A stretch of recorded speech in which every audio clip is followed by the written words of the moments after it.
Gavumenti efulumiza alipoota ekwata ku ttaka eriwezaako yeekalunana ku kyalo Kanyike mu ggombolola e Kamengo mu disitulikiti Empigi kiddiyo okumala ebbanga abatuuze bali ku bunge nga tebamanyi nannyini ttaka omutuufu kwe kukupira endulu mu ofiisi ya RDC Empigi ne bawuliriza. Ensonga erudde ebbanga nga etutawaanya naye tetukakasa nti ofiisi ya RDC ekoze omulimu gwayo okusembayo. RDC yawandiika ebbaluwa n'agiweeza mu ofiisi ya minisitule y'ettaka neekenneenya ensonga zino era n'emuddiza ebbaluwa ku nnannyini ttaka omutuufu.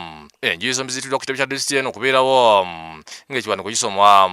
RDC asooka omukisa avunaanyizibwa ku by'amateeka mu Katonga Region John Were ng'ayabibwako minisitule y'eby'ettaka efulumiza alipoota gye yazuula ku ttaka lino era ne babyanjulira abatuuze.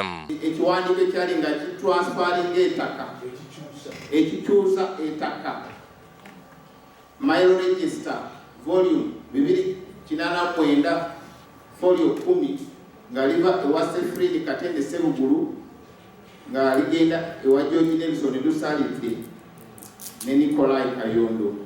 Wakati mu kusoma alipoota eno abuulirwa abadde nannyini ttaka lino era ng'akyali mu kkooti Mpigi abalina ne banne omusawo okusolooza obusuulu ku ttaka eritali lye Fredrick Semakula ne bannamateeka be abaabyalugaba ne Kampala Advocates beekandaze ne bakwatamu ebyo ne bafuluma.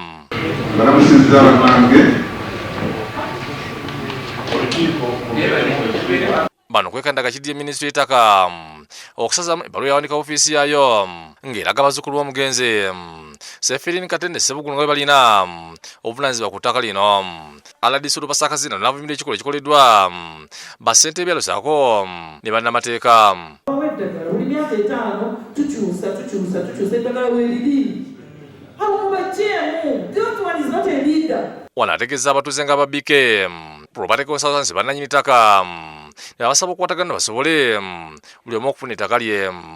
Oyo alaba nti ategedde landlord we ng'ayagala kunegotiatinga nawe naye okuva olwaleero you are free okugenda n'okaanya n'ow'ettaka. Abatuuze nga kulembeddwa mu Uganda ndagire n'omu ku bazzukulu Joseph Wamala basiimye RDC olw'ebyo bye basazeewo. Nze bwe nanoonya ne mmanya landlord omutuufu ne bajja ne bapima ewange buli eyapima bagamba bagenda kumutema batuwa emitwalo ameka ffe tuwatunze naye nga sirabako na ku kyapa kyabwe kye natunda tweyanzizza nnyo nnyabo otutikudde omugugu ffe ng'abakozi.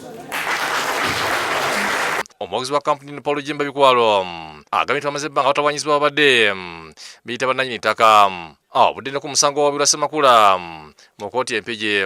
Ngumya abantu b'e Kamengo nga bwe tubagamba bulijjo teri muntu n'omu gwe tugenda kugoba ku ttaka.